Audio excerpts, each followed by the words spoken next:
আন্ধার এমন একটা প্রজেক্ট হতে যাচ্ছে, প্রথম কথা বাংলাদেশের সব থেকে ব্যয়বহুল প্রজেক্ট আন্ধারে সিয়ামকে দেখে অনেক চমকাবে এবং নতুন একটা প্রযোজক প্রতিষ্ঠান আসছে এবং অদ্ভুত প্রযোজনা প্রতিষ্ঠান যারা চায় না ঈদের সিনেমা আসুক। আন্ধার বাংলাদেশে একটা অন্যরকম ভিজুয়াল মাইল ফলক হবে। আন্ধার একটা আমার সারপ্রাইজিং প্রজেক্ট। আন্ধারে আমরা রেকর্ড করেছি, একটা রেকর্ড কি একটা সিনেমা আমরা শুট করেছি, কেউ জানে না, একটা ফুটেজ লিক হয় নাই, একটা ফুটেজ একটা শর্ট কেউ দেখে নাই, শুটিং কি যায় না, এটা পুরোটা আমরা আন্ধারে রাখছি। আন্ধার এমন একটা প্রজেক্ট হতে যাচ্ছে, প্রথম কথা বাংলাদেশের সব থেকে ব্যয়বহুল প্রজেক্ট আন্ধার, মানে এটা আমি দায়িত্ব নিয়ে বলতে চাই, সব থেকে এতদিন পর্যন্ত যা সিনেমা হয়েছে এবং দেশে শুট করা। অনেক সময় কি হয়, বিদেশে শুট করলে ব্যয়বহুল কেন হয়, ওখানে হোটেল কস্ট, প্লেন ফেয়ার অনেক বেশি থাকে, তো বিদেশে সিনেমাতে বাজেট দেখা যায় না, কিন্তু বিদেশে যাওয়ার কারণে শুটিং এর দামটা বেড়ে যায়। কিন্তু দেশে শুট করা একটা সিনেমা আন্ধা, যেটা বাজেট অনেক বেশি, কারণ হিভিলি ভিএফএক্স আছে এই ছবিতে, এবং আমরা এই ছবিটা পুরোটা গোপন রাখছি। যেদিন আন্ধারে যা আসবে ওই দিন বাংলাদেশ মানুষ বুঝতে পারবে যে আমরা কি করেছি। এটা শুট হয়েছে আমরা জিয়া ফিল্ম সিটি যেটা আছে, ওখানে একটা সুন্দর ফিল্ম, ওখানে আমরা রাস্তা বানায়, বাড়ি বানায়, একটা শহর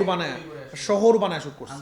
আন্ধারে সিয়ামকে দেখে মানুষ চমকাবে, আন্ধারে চন্দ্রচূড়কে দেখে মানুষ যাবে, তুষিকে দেখে মানুষ চমকাবে, আন্ধারে মনোহর ভাই অনেক ভালো অভিনয় করেছেন, এবং আন্ধার প্রথম ছবি যেটা আমি লিখি নাই, এটা সাকিব চৌধুরী এবং আদনান আকিব খান লিখেছেন, এবং নতুন একটা প্রযোজক প্রতিষ্ঠান আসছে এবং অদ্ভুত প্রযোজনা প্রতিষ্ঠান যারা চায় না ঈদের সিনেমা আসুক। না, তারা যখন আসবে তখন ঈদ, এরকম তাদের ভাব। তো এত কনফিডেন্ট প্রডিউসার আমাদের যে আমরা ঈদ ছাড়া আসবো, এবং আন্ধার বাংলাদেশের একটা অন্যরকম ভিজুয়াল মাইল ফলক হবে, বাংলাদেশ শুট করা একটা ছবি। আমরা এতদিন ইন্টারন্যাশনাল হরর ছবি দেখেছি, হরর ছবির একটা অন্যরকম মাত্রা হবে, এবং আমরা একটা জায়গায় সাকসেস, আমরা শুট করেছি প্রায় 40 দিনের উপরে, কেউ জানে নাই, আপনাদের জানাতে পারি না, আমরা কোনো ছবি ফেসবুকে লিক হয় নাই, কোনো লুক লিক হয় নাই। তো এটা কিন্তু আমরা টেকনিক্যালি করেছি, যা আসবে দর্শক সারপ্রাইজ হবে। আন্ধার একটা আমার সারপ্রাইজিং প্রজেক্ট। তো আন্ধার, প্রেসার কুকার, আমার একটা যে ছবিটা আছে সেটা, এগুলো বানানোর পর তারপর আমি তুফান বানাবো, তখন সাকিব ভাইয়ের সাথে কথা বলবো। রেহান তো পাকিস্তানিদের মতো দেখতে অনেক সুন্দর, ও অনেক ভালো করবে, এবং আন্ধারে তো অনেক গুরুত্বপূর্ণ একটা ক্যারেক্টার অভিনয় করেছে, এবং ওর গান আছে, আমার মনে হয় ও ভালো করবে। তো রেহানে অনেক সফলতা, অনেক সম্ভাবনা আছে। আমি তিনটা ছেলে,